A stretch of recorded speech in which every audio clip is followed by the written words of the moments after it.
Hey one, hey all, welcome back to the channel, and just because you're you, we're gonna delve one more time into the well of G1 when we look at the 2018 reissue of Starscream.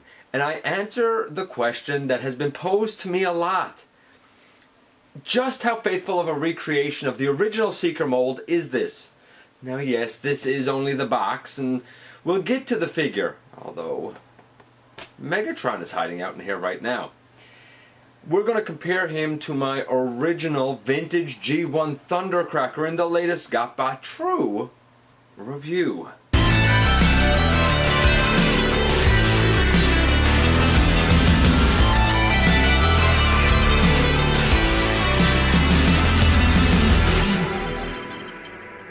Hey guys, welcome back to the channel. I'm your host, Dennis Moulton, aka GotBot. As always, please like, comment, share, and of course subscribe, stick around, check out the channel, see what it is that catches your interest, have some fun with this man, have a look at Machinery of Man, the Everything Factor, and me everywhere. And this is the reissue of G1 Starscream, or the box thereof, and I will discuss the box and this beautiful art that's on the back of it. This is a fairly faithful recreation of the original packaging, though somewhat stylized in its construction. As for the figure inside, well, the little Megatron add-on is a terrific little accessory. But the Starscream? Well, the Starscream is actually extremely faithful, right down to having the same die-cast parts. Though there has been debate over it, I will put that to bed. When I take a look at this guy, he is not going to be stickered up. He is going to be fresh out of package. This doesn't belong to me. It belongs to Starscream Girlfriend. It's Starscream. Starscream Girlfriend. You get the association, right? And she wants to put the stickers on herself, so we're going to see exactly how he kind of comes fresh out of package. I'm going to compare the accessories and the figure itself to my G1 Thundercracker, which is incomplete because really, when else would I get a chance to look at that guy? No, I don't have a Sky Warp. Nevertheless, what I can tell you at this point is that I was a lot more impressed with just how loyal this is to the source material than I thought that I was initially going to be. But enough of me babbling on. Let's head over to the table and take a closer look at this dude. And here we have the Transformers G1 reissue of Starscream and Thundercracker. Now, this is the reissue. This is my original G1 vintage Thundercracker. We're going to compare things such as the die cast and whatnot as we go through. This has been well played with, and I really didn't think I was going to be able to look at him sort of sensibly, because I'm not going to pretend that I haven't lost parts from him over the years. What do you want, man? I was like 5 when I got him. You know, he was my first Decepticon. My very first Transformer ever was a little red Bumblebee that I looked at in episode 200, but my first Decepticon was a Seeker, and it was Thundercracker. Now this, of course, is Starscream, and it doesn't belong to me. Of course, it belongs to Starscream Girlfriend. I didn't really expect to take a look at it, but here we are. So I'm going to take Thundercracker out of it, and we'll look at the box first.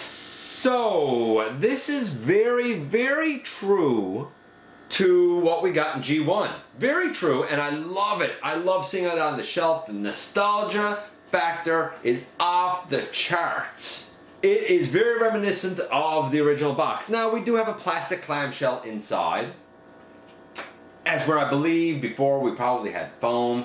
Truth is, M from Transformers and Video Games, or Joe from My Life in Collecting, either one of those guys would be able to know better than I would exactly what this was packed in inside, but I'm pretty certain it was not a plastic clamshell.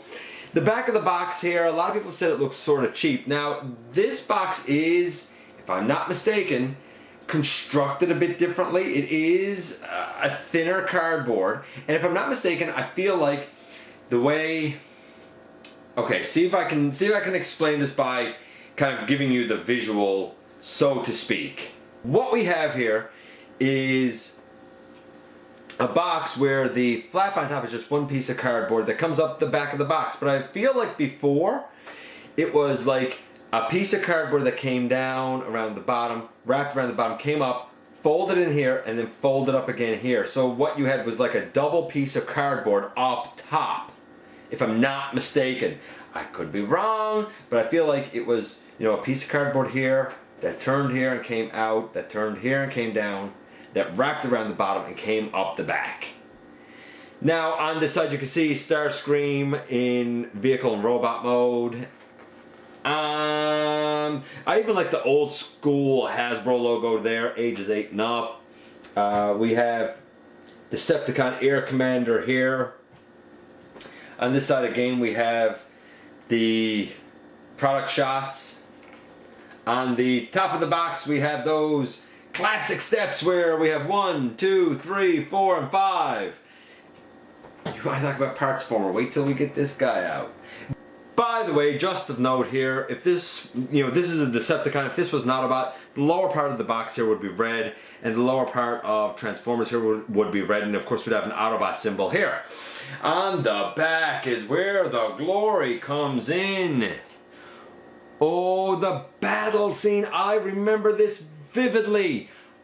It was such beautiful art, and it did, like, this was the going one that I remember. Now there was one, I believe, with Metroplex later on. There was one, I think, once we reached the like season 3 that would have had Springer and Rodimus and whatnot, but on so many of those boxes, when it came to the classic battle scene, this is what everybody would really remember, with, you know, Sunstreaker here and Optimus there and Starscream over right here, and they all look like the toy rather than the animation or anything else. This is absolutely classic. I love it. And you can see Starscream transforming here. This alone, for some people, would be worth the price of admission. Now, around here, this guy cost 50 bucks Canadian. I don't know if it's worth that. It's not necessarily, unless you are either really connected to the character of Starscream or you are kind of a die-hard G1 collector. If you already own a G1 Starscream or one of the other reissues, like, you don't need this. But if you missed Starscream, especially if you have Thundercracker and Skywarp, like, come on. Even if it's a reissue, like, you owe it to yourself to have a Starscream. Or if you have one that's loose, here's one that you could probably keep in box.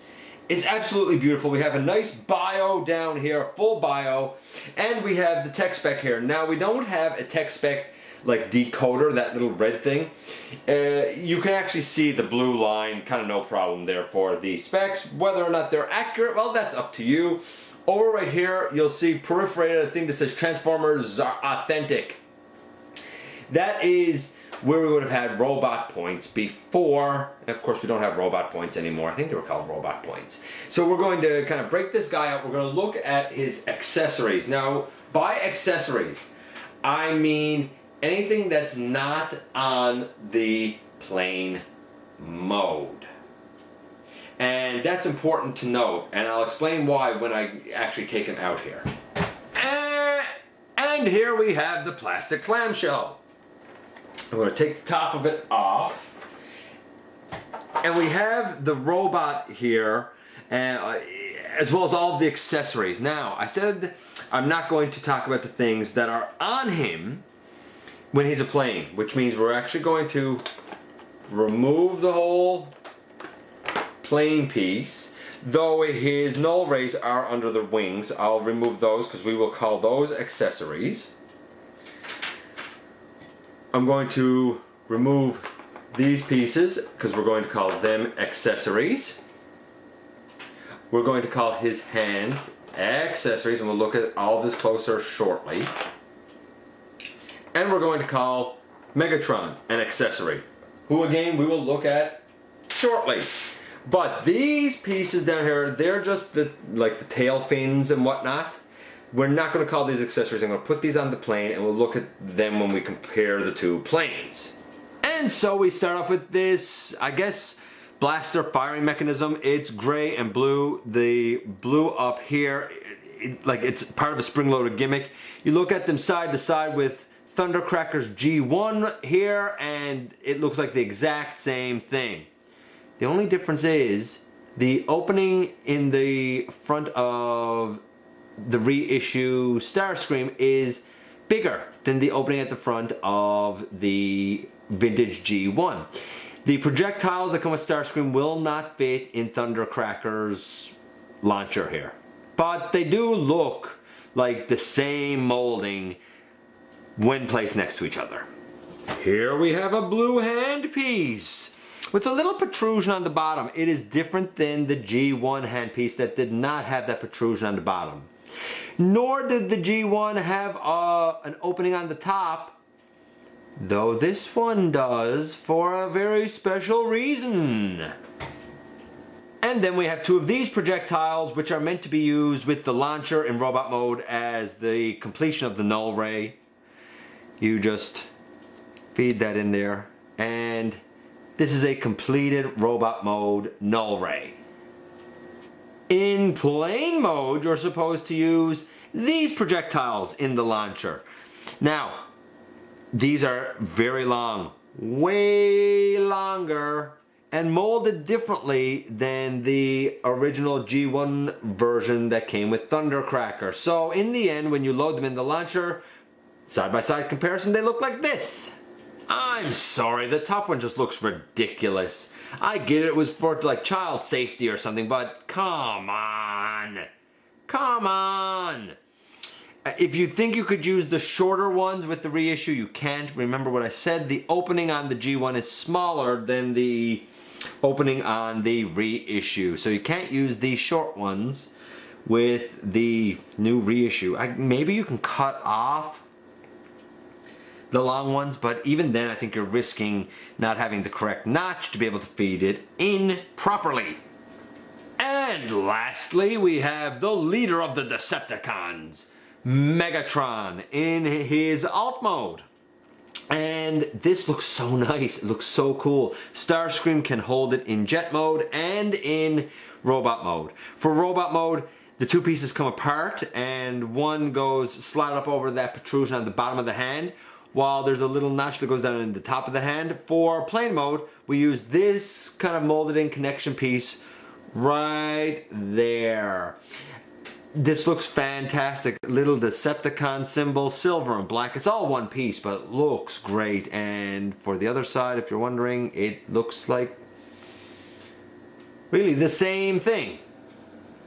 We have the good old-fashioned sticker sheet, and no, these are not applied, though I offered to do it. Starscream girlfriend, since she owns this guy, said she would do it herself. So you'll see him not stickered up. What can I say?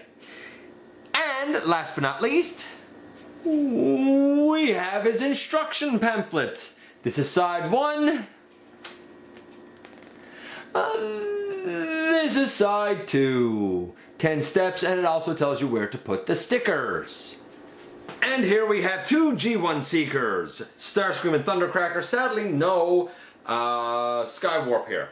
And you'll notice the Thundercracker's nose is down because Thundercracker does not have the landing gear anymore. I don't know what happened to it, but it went into a little hole right there. It went missing a long time ago. Now, a lot of people have wondered, the plastic content versus the die-cast. The reissue is 100% faithful. It has absolutely the exact same plastic and die-cast as the original.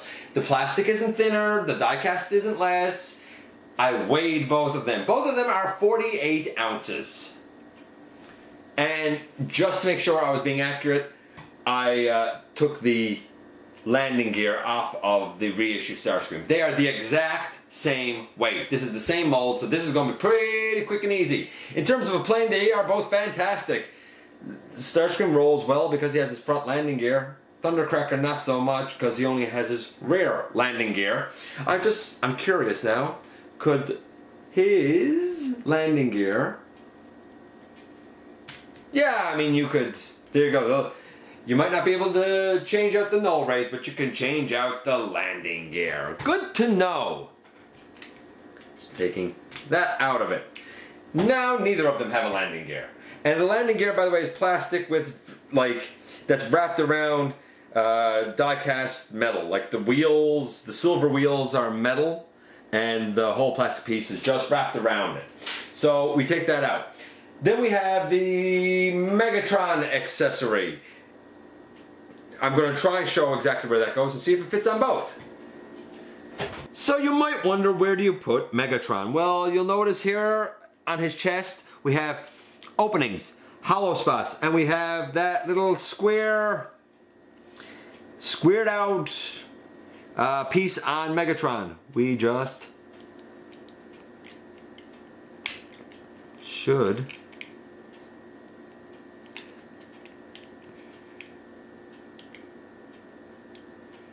be able to place that in there. And now you have Megatron underneath. Can it work on Thundercracker? I put it on the other side just to be different, the other side of the chest, but yeah, it works on Thundercracker. Looks just fine. When we have a null ray under the wing, do you prefer your null rays short or long? I like the traditional vintage look, but hey, that's just me. What do I know? Still, I mean, the reissue, it's fine. It is what it is. You don't even have to have that in there if you don't want. You can launch it and just have it empty. Interestingly, unlike my G1 Thundercracker, we have a rub symbol here. Now, I mean, it's activated by heat, so you can kind of see it there now, but it's there. I find that strange, because my G1 Thundercracker does not have that. So, for paint apps for the reissue Starscream, I'm going to grade this in relation to the G1 toy, so to speak. It's the same weight, the same die cast, it's the same paint applications as Starscream had, with the same stickers. It's a 10. It is a very faithful recreation. Very faithful recreation. This one, however, does have a rubber tipped nose. I think the original Starscream had a plastic tipped nose. Thundercracker had a rubber tipped nose, so I'm not sure. So how do we transform this guy? Pretty quick and easy. I think everybody knows it by now, so we can run through it pretty quickly. We remove the null rays and remove the null rays. Lay them to the side. We might as well, just for ease sake, remove the wings. Lay them to the side. Whew. We remove this. And people complain about parts forming. A lot of people will just flip these like that. It drives me nuts that the open molded in piece is there, so I actually remove these. And we're left with like a basic body here. One that we can take and stand up and flip down the feet.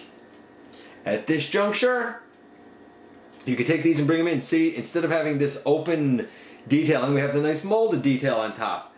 And place that on the side and place that on the side, and it looks like this. And now we come here basically to the center of his body and we push out his arms. They come out around the side. First time or two I did that with the reissue, it was really, really, really tight. Uncomfortably tight. Angle up and angle up. Then we take the nose here and fold it in like that. We bring it on through, down and around, up, and Starscream's head goes back. And I have the same problem that I've always had with this mold, in that this does not, it's never ever for me stayed as it is supposed to down there. Not on him, not on Thundercracker. Nevertheless, we'll finish things off. We take the hands and slide one on there. If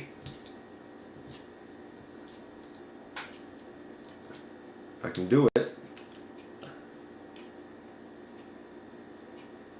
Maybe I put these on backwards.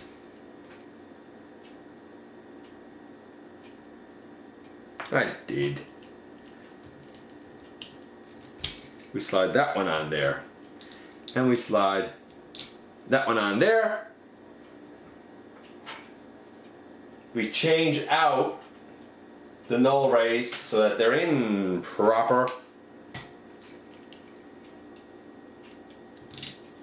there and over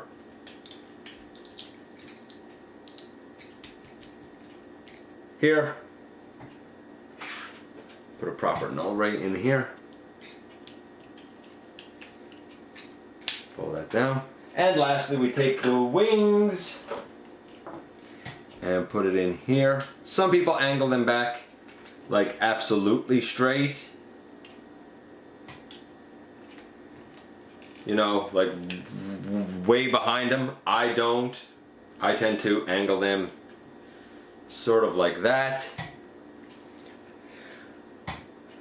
But in the end, boom, there you go, G1 Starscream in all of his glory. Now what about the Megatron piece? The Megatron piece splits into two sections like this. The top section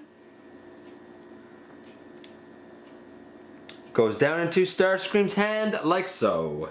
The bottom section pegs on over like that, so that in the end you have something that looks like this. And in the end, here they both are in their robot mode. Personally, maybe I've always done something wrong, but the only way that I could ever find to keep their chest up like this was to make them cone heads. This is extremely, extremely accurate. I like the nice touch of Megatron there. If you're into the G1 iteration of Starscream or Thundercracker or, hey, Skywarp, then hey, the reissues are a nice way to go if you missed out or you don't want to pay an arm and a leg. Here they are with my version of the Seekers, the Fall of Cybertron Seekers. What can I say? Very different aesthetic. A lot of people would go with the classic Seekers, but I find the FOC are just, I like the aesthetic, and I love the articulation. By the way, I looked at the FOC Starscream in episode 112 a long time ago, Skywarp in episode 111, and Thundercracker in episode 110. So, at the end of the day, is the reissue Starscream worth getting? Hey, look at that. I actually got Starscream to stay in position with his head and his chest.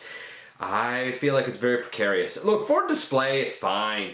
Excellent jet mode. Very faithful recreation. The G1 line is not really my thing so much anymore. I respect it. I love it for what it was. The transformation on this, very Partsformer. If you don't like Partsformers, you're not going to like G1 figures. It's as simple as that. They were what they were. As a representation of G1 Starscream, this is easily a 10. The articulation is pretty much non-existent. I mean, the feet, they can flip up and flip down.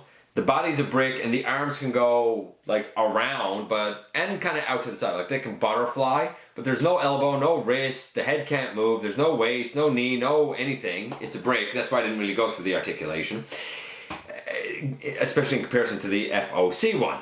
At the end of the day, it is extremely faithful. I didn't expect as much die-cast. I thought that we were going to have a lot of plastic. And I'm sure that the die-cast adds to the cost. It's $50 Canadian.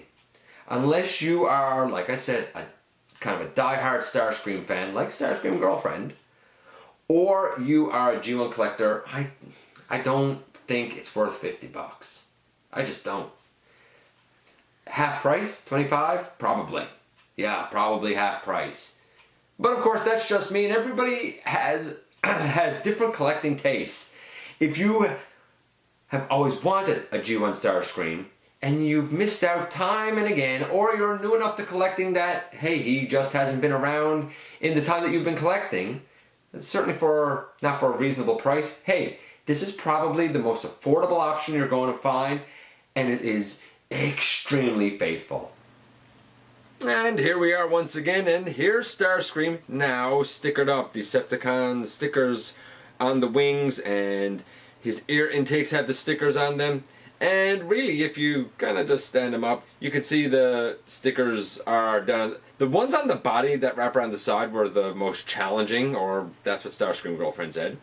And I can believe that. They're a bit of a nuisance, especially because there are holes there. But it's accurate. It's accurate. I compared all of this to my Thundercracker, right down to their weight. They're the exact same weight. This is the same thing as that G1 figure. It looks great, it feels great, it's G1 Starscream. I do wish that the little missile pieces were shorter, or you could do, as Starscream Girlfriend has done here, and just use the robot mode null ray pieces and just leave them there. Why not? That looks good anyway, it looks correct. The rub sign, you know, is a nice touch, but it's the one thing that, at least according to my Thundercracker, isn't accurate. I don't know, maybe the rub symbol fell off my Thundercracker, though I don't think so. I don't believe he actually had one. Who knows, maybe I'm wrong. But this is great for the Starscream fan. It's great for the G1 purist that doesn't have Starscream, or wants a version of him in box, or wants a version of him out of box. Maybe you have a vintage one that's actually in the original packaging and you're like, hey, I'd like to display him, but like I'm not opening, you know, that original one. That's not happening. Well, now you have an option. It at least fills the bill. Nevertheless, G1 isn't my personal particular style, though I know it may be yours. Let me know what you think about this reissue. Do you think that he's worth the price of admission? Do you think that he is not only true to the toy in terms of being like a representation that's accurate down to the last detail, but do you think that it's a true representation of what we have come to know and love as Starscream?